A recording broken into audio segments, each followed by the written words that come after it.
जी आज press conference का आयोजन किया गया है, क्या खास मुद्दे हैं?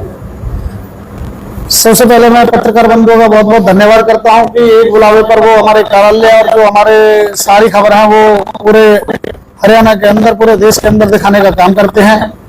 मैं सभी दर्शकों को, आजाद समाज पार्टी के सभी कार्यकर्ताओं और भीम आर्मी सभी कार्यकर्ताओं को और पलवल विधानसभा की सभी जनता को मेरा जय भीम, नमस्कार। और आज कल भाई हरित बैसला जी को आजाद समाज पार्टी कांशीराम और जेजेपी का गठबंधन से प्रत्याशी नियुक्त किया गया है। जी, किस तरीके का की रणनीति रहेगी? चुनाव माहौल है,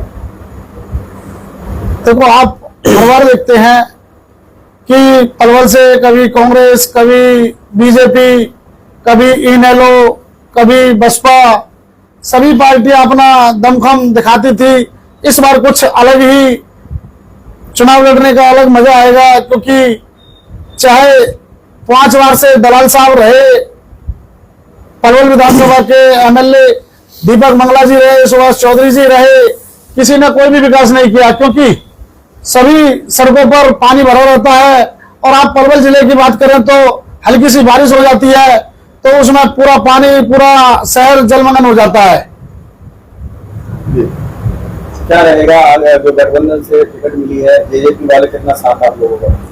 पूरा साथ देंगे जेजेपी वाले। क्या कहोगे युवाओं को लेके, क्योंकि आप खुद एक युवा हैं, किस सोच के आपने? देखिए, सबसे पहले तो मैं प्रत्याशी बनाए जाने पर पार्टी के शीर्ष नेतृत्व का और हमारे राष्ट्रीय उपाध्यक्ष और हरियाणा के प्रभारी धर्मवीर परवाल जी का, हमारे संगठन के जितने भी पदाधिकारी हम बैठे हैं, नकुल भाई जिला अध्यक्ष हैं, राजगुरु हैं, सारे भाई जो हमारे बैठे हुए हैं, सबका मैं बहुत तहे दिल से धन्यवाद करना चाहता हूँ। उन्होंने मजबूत पैरवी करके एक काबिल युवा को सिर्फ काबिलियत के दम पर टिकट दिलाई और प्रत्याशी बनाया। तो मैं, जैसा आपने मुद्दों की बात करी, अभी जिलाध्यक्ष जी हमारे बता रहे थे आपको कि किस तरह से पलवल के साथ, पलवल को आज भी जो 2008 15 अगस्त 2008 को जिला बनने के बाद भी पलवल आज भी हरियाणा की मुख्य धारा से मुख्य रूप से नहीं जुड़ा। करण दलाल जी 25 साल यहाँ विधायक रहे, उसके बाद सुभाष चौधरी जी भी यहाँ विधायक रहे, दीपक मंगला जी विधायक रहे, सब सरकारें देखी, लेकिन पलवल को वो हक नहीं मिले जो मिल जाने चाहिए थे। जिस तरह से जिले के रूप में इसको डेवलप होना चाहिए था।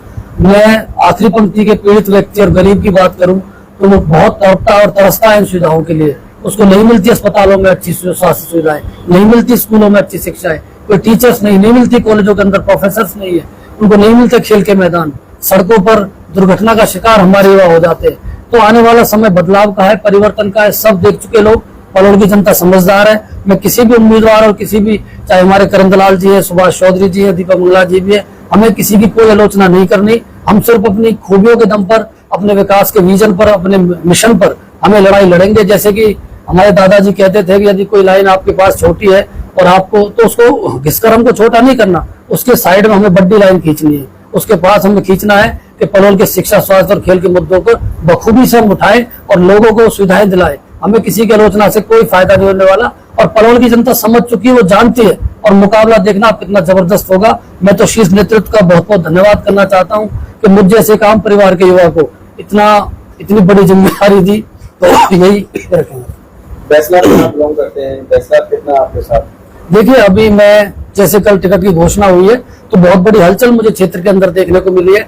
वैसे तो पूरे पलवल की विधानसभा मेरा परिवार है। जब एक व्यक्ति प्रत्याशी होता है विधानसभा का तो वो किसी परिवार का या किसी क्षेत्र मात्र का नहीं रह जाता, वो पूरी जनता का व्यक्ति है। लेकिन फिर भी मुझे हजारों फोन आए कल, और पूरा क्षेत्र एकजुट है। पूरे युवाओं ने, अभी लगभग पंचायत हम बहुत बड़ी करने जा रहे हैं, और एकजुट करके एक जो युवा शिक्षित है, जो जानता है कि उनके लिए किस तरह से लड़ाई लड़नी चाहिए। और एक पहली बार मैं तो समझता हूं कि हालांकि हम कोई कास्ट बेस्ड पॉलिटिक्स नहीं करना चाहते, लेकिन गुर्जर जाति को पहली बार इतना बड़ा प्रतिनिधित्व इस पार्टी ने दिया है। समाज पार्टी और जेजेपी ने संयुक्त रूप से प्रत्याशी बनाया, तो समाज के अंदर बहुत खुशी की लहर है। और निश्चित रूप से आप देखना कि अब की बार बड़े बड़े दिग्गज जो अपने वाले दिग्गज बने बैठे, उनके समीकरण खराब होकर वो घर बैठ जाने अपने। आप देखना निश्चित रूप से आजाद समाज पार्टी और जेजेपी गठबंधन पलवल में विधानसभा में अपनी आवाज बुलंद करेगा। सामने राष्ट्रीय पार्टी के जो दिग्गज नेता आपके सामने खड़े हुए हैं, किस तरीके से आप देखिए, जहां तक आप राष्ट्रीय पार्टी की बात करते हैं, राष्ट्रीय पार्टी ने क्या किया पलवल के लिए? राष्ट्रीय पार्टी जवाब दे मैं तो कहता हूं, मैं खुली चुनौती आज देता हूं सभी उम्मीदवारों को, एक बार मेरे सामने आके डिबेट कर ले और पलवल के मुद्दों पर मुझसे बात कर ले, फिर मैं देखता हूं कौन सा राष्ट्रीय पार्टी वाला। राष्ट्रीय पार्टी कौन, हमें क्या फायदा किसी राष्ट्रीय पार्टी का? हमें तो उस पार्टी से फायदा है जो पार्टी हमारे आखिरी पंक्ति के व्यक्ति की सुरक्षा के लिए, न्याय के लिए, इंसाफ के लिए, उसको अच्छी सुविधाओं के लिए लड़ती हो।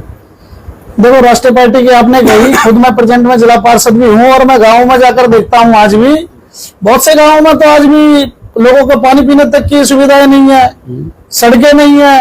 आप पलवल क्षेत्र की बात करके देखें, हरिनगर मोहल्ला है, मोहन नगर है, राजीव नगर है, जो पेंट चढ़ा चढ़ा करके ऊपर निकलते हैं, तो कहाँ विकास किया है? ये बात नहीं कह रहे आप, ये तो कॉलोनी की बात की हम बात करते हैं, बैसनाथ की ही बात कर लेते हैं। बरौनी गाँव मंत्रियों ने बोल दिया, बिल्कुल, उसके बाद भी उसकी दशा नहीं होती। देखिए वहाँ पोखरों का क्या हाल है, वहाँ नालों का क्या हाल है, और क्षेत्र एक स्टेडियम में पहले आवाज उठाता रहा हूँ, तो हमारी दुर्दशा तो राष्ट्रीय पार्टियों ने की है। इस बार पूरा क्षेत्र खुद पार्टी बनकर, खुद उम्मीदवार बनकर आजाद समाज पार्टी के रूप में पलवल के अंदर विकास की लड़ाई लड़ेगा और निश्चित रूप से हम विजयी होंगे। अरे जी, बात करें नई पार्टी, किस तरीके से भरोसा दिलाएंगे लोगों को पार्टी में? देखिए, पार्टी को नहीं कहना इतना ठीक नहीं होगा। मैं समझता हूँ कि भीम आर्मी जो पार्टी की माँ के रूप में काम करती है, वो आज की भीम आर्मी नहीं है। वो आर्मी सदियों से काम कर रही है, दशकों से काम कर रही है। हमारे भाई चंद्रशेखर आजाद जी कम से कम 14 साल की उम्र से वो संघर्ष करना सीख गए थे और उन्होंने पार्टी को खून पसीने से सींचा है। तो निश्चित रूप से नई पार्टी कहकर कोई गुमराह ना करे जनता को। हम नई पार्टी नहीं, हम धरातल पर काम करते हैं और इनको पता लग जाएगा इस बात का, जब परिणाम आएंगे ना, इनको पता लग जाएगा कि नई पार्टी क्या करती है और भीम आर्मी क्या। नहीं जी, आपने देखा था, आपने नई पार्टी जरूर कहा है, किसान आंदोलन 13 महीने चला, आपने हर एक कवरेज दिखाया होगा। बड़े भाई एडवोकेट चंद्रशेखर जी ने पूरे 13 महीने किसानों का साथ दिया। जहां पर किसानों के ऊपर बीजेपी नेताओं के द्वारा गाड़ी चला दी गई, वहां पर पुलिस प्रशासन ने नहीं जाने दिया। एक इकलौता नेता, चंद्रशेखर भाई इकलौता नेता ऐसे थे, किसानों की आवाज भी उठाई और उनको न्याय दिलाने का काम किया। आपने देखा होगा, विनेश फोगाट बहन को किसी भी ने डिस्क्वालीफाइड कर दिया था, किसी भी नेता सदन के अंदर नहीं बोला था। इकलौते चंद्रशेखर भाई ऐसे थे कि जो विनेश फोगाट भाई बहन के लिए बोले थे और बहन को एक सम्मान दिलाने के लिए बात कही थी। बता दो कौन सा नेता, कांग्रेस का नेता कोई बोला हो, बीजेपी का नेता कोई बोला हो? पहलवान बहनों के लिए कुछ समय पहले ही बड़े भाई चंद्रशेखर जी ने दिल्ली में आंदोलन किया। जिन बहनों के साथ अन्य अत्याचार हुआ, शोषित पीड़ितों और गरीबों मजदूरों के मसीहा आजाद समाज पार्टी के राष्ट्रीय अध्यक्ष जी चंद्रशेखर भाई आजाद जी हैं। कहीं भी कोई किसी भी प्रकार का मामला हो बहन बेटियों के ऊपर या पूरे देश में किसी भी कोने पर, आजाद समाज पार्टी के लोग और भीम आर्मी के लोग पहुंचते हैं, न्याय दिलाने का काम करते हैं। क्या भी करना चाहते हैं आप क्षेत्रवासियों से आने वाले चुनाव में? क्षेत्रवासियों से मैं ये कहना चाहता हूं कि आप ज्यादा से ज्यादा वोट भाई हरित बैसरा जी को और आजाद समाज पार्टी को और जेजेपी के गठबंधन जी को करें। और क्योंकि आप हॉस्पिटलों में जाकर देखें, बुरा हाल है आज के टाइम में। आप स्कूलों में जाकर देखें, बुरा हाल है। आप रोजगार की बात करें, बुरा हाल है। आजाद समाज पार्टी से बड़े भाई हरित बैसरा जी शिक्षा, स्वास्थ्य और रोजगार पर सभी के लिए काम करेंगे।